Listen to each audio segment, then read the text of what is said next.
Okay, I am back here. This is Bushra Azhar, and I am the founder of the Persuasion Revolution. And I'm also the person who just messed up her live stream, talking about my three-step system on how you can become an authority in any niche.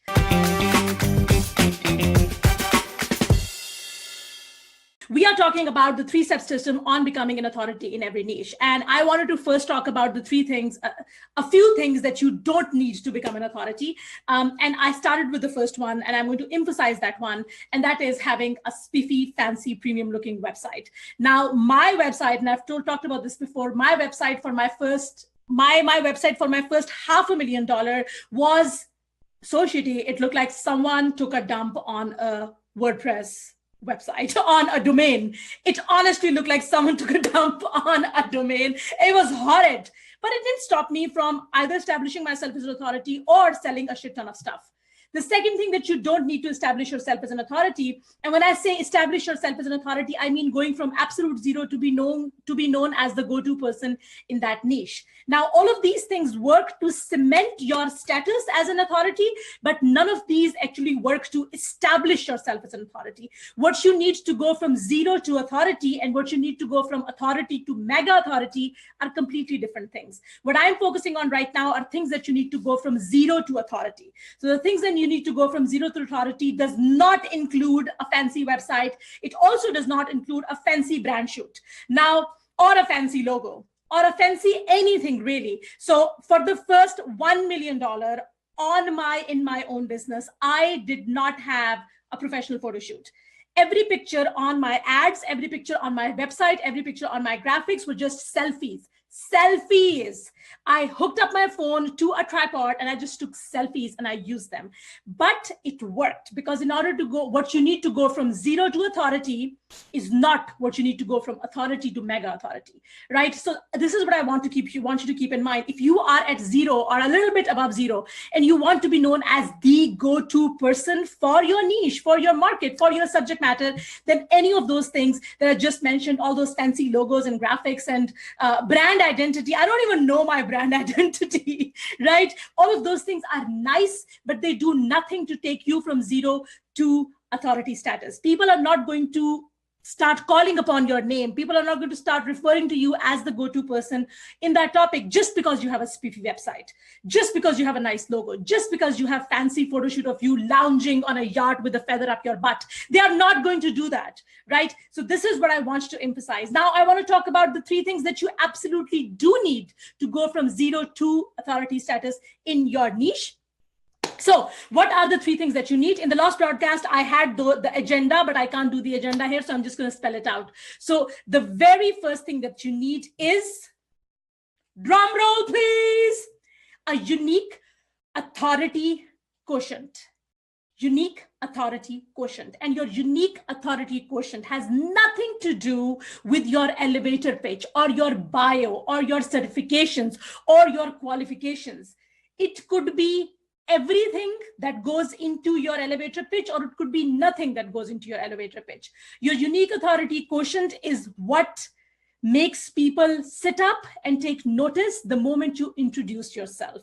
Now, if you don't have the typical credentials or typical certifications that most other people in the industry have, no problem, because you will have something else that is unique to you. So what constitutes your unique authority quotient? So let me just talk about myself, for example. I started talking about psychology of persuasion. I started talking about how to use persuasion. I do not have a degree in psychology. I've never taken a single psychology course. I started giving people tips and pointers on how to get sales through online copy. I've never taken a single copywriting course. I'm not a copywriter, but my unique authority quotient is that I am someone who is a mega nerd when it comes to social psychology. I have read 320 books, now 320 books. When I started, it was about 280, 290 something. I've read about 320 books on social psychology, and I don't just read them, I implement them. I have worked with all of these big name companies. I have consulting experience. Anything that you have that could potentially be an element or marker of authority is your unique authority quotient. Just because everyone in your market is a certified coach and you don't have the certification Dude, you don't need to. You need to find out what your unique authority quotient is. So it could be any marker of authority. It could be your experience. I have seen people use a line such as, I was trained with Anthony Robbins, or I worked with Tony Robbins, or I worked on the team that developed the, I don't know, Virgin Airlines marketing campaign. These may not seem like typical authority elements, but they are. So find your unique authority quotient. Maybe you led a team of 50 people who worked on a study to eradicate genocide. It could be anything. Find your marker of authority, but it has to be unique to you. So markers of authority, any experience that you have, any credentials, any working with someone, any social proof that you have, even your own personal story, the idea is that it has to be unique to you. Because a certification, if you're in a coaching industry and your authority quotient is, I'm a certified coach. Well, guess what, Buttercup? Everyone in coaching industry is a certified coach. That does not make you unique. So stop with that. Find your unique authority quotient. So that is number one. But I want to hear from you whether that actually makes sense to you, whether that speaks to you, or you're like, oh, Bushra, what are you talking about? This is what I need to do. Or whether you are thinking to yourself and thinking, oh, okay, yeah, but you still need nothing. Take it from me. You do not need all of those things that everyone in your industry has, because guess what? Everyone has them, and therefore it has lost its edge. It has lost its oomph power. I follow Bushra. Does that count? Honestly, in some circles, that would count as a discredit. To be honest, people are like, you follow that psycho? No, we don't want to hear from you. So I know it could be a credit or it could be a discredit. Okay. Point number two. Okay, no, I'm not going to give point number two. I'm going to give point number two when someone shares this broadcast. I want you guys to share this broadcast before I can start sharing point number two, because point number two is kind of going to blow your mind. But I want to know that you like this. So please go ahead and share this broadcast with someone who can benefit from this. And then I will jump right into point number two. But one thing that I will take a moment while you guys are sharing this, I will take a moment to emphasize for point number one is that your unique authority quotient should be something that you should be relentlessly pursuing. Whenever you introduce yourself in a podcast interview, or whenever you introduce yourself in a guest post, or whether you introduce yourself in a webinar, or in a networking event, wherever you introduce yourself, please make sure that you use your unique authority quotient, whatever that is, whatever your unique authority quotient is, whatever you find it to be, make sure you relentlessly pump it, share it over and over again. So as an example, just one of my unique authority quotients, which was the fact that I've read 297, it was at that point. I literally mentioned those 297 books in everything. I went for an interview, I would say I've read 297 books. I would write a guest post, I would mention it in the guest post bio. Be relentless in mentioning this, because what will happen is that after you've been talking about it over and over again, people will start associating that quotient with you. But you need to do that first in order for people to, keep doing it. So that's number one. Number two, which is also super, super, super important, but I will emphasize why this is important, is find your point of differentiation. Now, in marketing terms, if you are into marketing, you probably already know what point of differentiation is. But I want to emphasize on how you can find your point of differentiation. So whether you're a coach, or whether you are a business coach, or a personal coach, or a weight loss coach, or maybe you just sell portraits, I don't know, or maybe you just sell retreats, for example, which one of my clients in SOL does. Penny, hey Penny, if you're here. So no matter what you do, you have to find your point of differentiation. And I don't just mean how your product is different. So sometimes your product might be different, right? You're a business coach. You are a portrait, you sell portraits, right? So your product is different. Everyone does portraits on paint, and you do portraits by etching, for example. So your product is different. But sometimes you are in a market where your product is the same. So you might think to yourself, I don't have a differentiation. But guess what? You do. You just need to find it. Everyone who sells everything has a point of differentiation, but you need to find it. But in order for you to find your point of differentiation, you need to know what your market is used to hearing. I will emphasize this.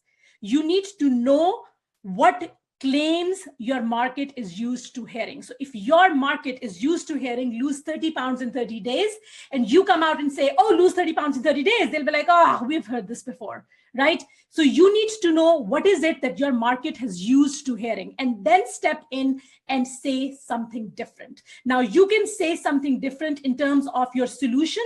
You can say that different element, that differentiation in terms of your timing. So maybe you can say something like 30 pounds in 30 days. You can say 30 pounds in 3 days. Don't do that. Don't be a shit muffin. But really, that could be one thing. So your timing could be your point of differentiation, or it could be the experience that you offer, right? So lose 30 pounds in 30 days. I don't know, lose 30 pounds in 30 days while eating cupcakes, as an example. So the experience is the differentiation, or the timing could be the differentiation, or the process could be the differentiation. So lose 30 pounds in 30 days using this special miracle hub that I pulled out of my butt, and now everyone is dying to get a piece of it. Don't do that. But if you do have something that actually can make me lose 30 pounds in 30 days, even if it comes out of your butt, maybe I'll take a stab on it. I don't know. Yeah, don't quote me on it. But you know what I mean? So when you find your point of differentiation, don't just look at your product. Sometimes you may need to look at the timing, or the experience, or the path, or the framework that they use to actually get to that point. Now, the best example here that I will give you is the positioning could be the Atkins diet. So the reason Atkins diet came and like literally overtook everything else was because everyone had those diets that promised weight loss claims, right? But imagine Atkins coming out and say, you can lose all of that weight and you can do that while eating butter and steaks. So that is why people went absolutely crazy about it. And Atkins was like, I'm not debating whether Atkins is effective or not. All I'm saying is the reason it shot like an arrow through everything else and just demolished all other diets. And Atkins became, at one point, was the #1 diet for the longest time, was because of that. It wasn't a different promise. The promise was still weight loss, but it was do that while eating steaks and butter, right? While eating spoonfuls of butter. Right? Does that make sense? What they think is special about me has nothing to do with my business. Then you need to find it, Nancy. Then you need to find a way to link that special something with your business. You need to find a way. So for example, the fact that I'm a hoot, the fact that I have the biggest collection of jokes surrounding body fluids has nothing to do with my business either, right? But it still works. So find that thing, find that connection. You will find it. You just need to be a bit consistent, insistent. Okay, agree, not agree. What the hell are you talking about, Bushra? We don't get you. You have this weird way of talking about things. Absolutely makes sense. It makes sense. Okay, perfect. Yay, it makes sense. Let's talk about the next one, the third element. And this third element is also really important. But all of these elements, they play together, right? The third element is your superwoman promise. So the third element is your superwoman promise. Now the superwoman promise is, I want you to kind of, or you can call it the Wonder Woman promise, because everyone is in love with Wonder Woman, including myself. Now, what does a Wonder Woman or a superwoman, or if you're a man, Superman promise, what does a Superman or a superwoman or a Wonder Woman promise look like?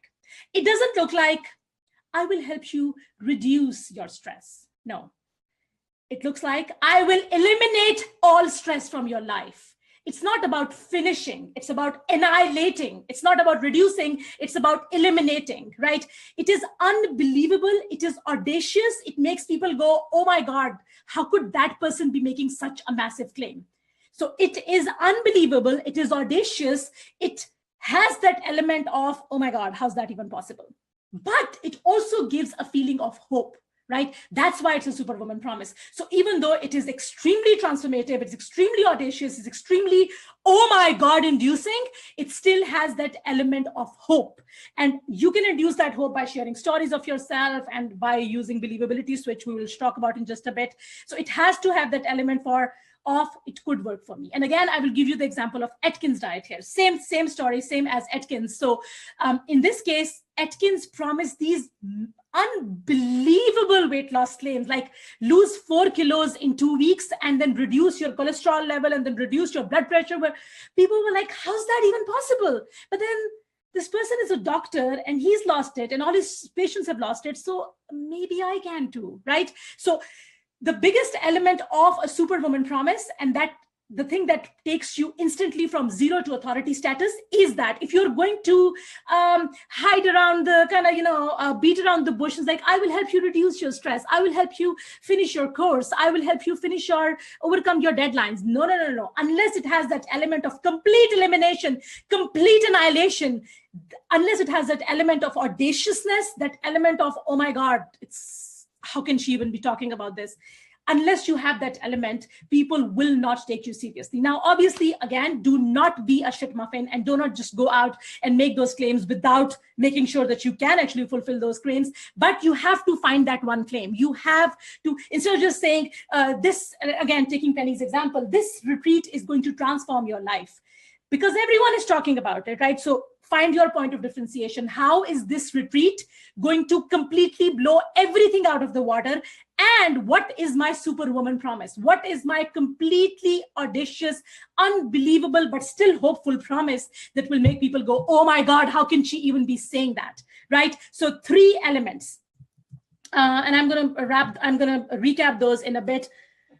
So now, those of you who don't know this, I will mention this again. I have a framework, a system for persuasion that's called mass persuasion method. And the idea behind mass persuasion method is that human brain is like an electric circuit. And if you want to spark attention in that human brain, you need to activate 8 persuasion switches. Now, the 3 steps that I just shared with you, all these 3 tie into the 8 persuasion switches. So unique authority quotient. What is unique authority quotient? Your unique authority quotient, when you say it, when you introduce yourself that way, what happens? You activate the believability switch in the human brain. They believe you, they trust you, but it also activates the relatability switch, right? So you are sharing bits and pieces about your life that make you sound more relatable. So Nancy said that there are things that people like about her, but has nothing to do with her business.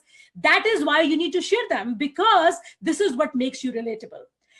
Point number 2, point of differentiation. How is your product or your service or your solution or your timing or your experience different from the things that these people have heard? When you establish your point of differentiation, what happens? You activate the parity switch. So one of the switches in the 8 persuasion switches is the parity switch. And when you activate that, people begin to see you as the best solution amongst all the solutions that are available. And that's kind of the holy grail, really, of online persuasion, where they begin to see you as the best solution amongst all the solution. And the last one, the transformative promise, or the superwoman or the Wonder Woman promise. What is that? That ties into the prestige switch. So human brain has a switch called prestige switch, which when activated makes them want to fall all over your product, because they can't freaking believe their good luck that they're faced with something that is as amazing as you are. So every single thing that I share, and I'm sharing over the next 30 days, is all about how to activate those 8 persuasion switches. Now, if you want to know how to activate those 8 persuasion switches, if you want to know how to use them in your copy, in your positioning, in your webinars, in your interviews, then I have a best-selling book that was on Kindle until yesterday, and now it is available in paperback, and you can go check it out at bit.ly/mpmbook.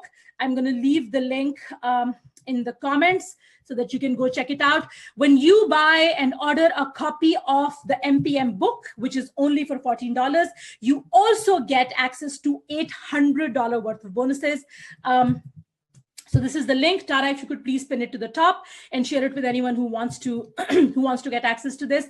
And this page that I'm sharing with you, it links, it shares all the bonuses that are available. But one thing you should know is that you pay $14 for the book and you earn $800 worth of bonuses when you order this paperback. It shares every single thing that is out there on the 8 persuasion switches. It is international bestseller in multiple categories, including sales and selling, consumer behavior, marketing, sales and selling management. I don't even know how many categories. And I would love for you to have a copy for this. If you decide to buy a copy, please submit your details on this particular link so we can actually send you bonuses. Obviously, we will confirm your order first, and then we will send you all of your bonuses, which are about $800 worth of bonuses. So please go check it out. Hello, YouTube. I hope you enjoyed this video. This was all about how to become an authority in your niche. So go on, implement these 3 principles. They are going to absolutely blow your mind and make everyone around you jealous, because they'll be like, what is she doing that I'm not doing? They don't know that you're listening to me. So yeah, just keep me a secret. Okay, no, don't keep me a secret. Please share this video. Please leave a thumbs up, subscribe to the channel, and also go buy my book because it's pretty dang awesome. And I will see you tomorrow with another video.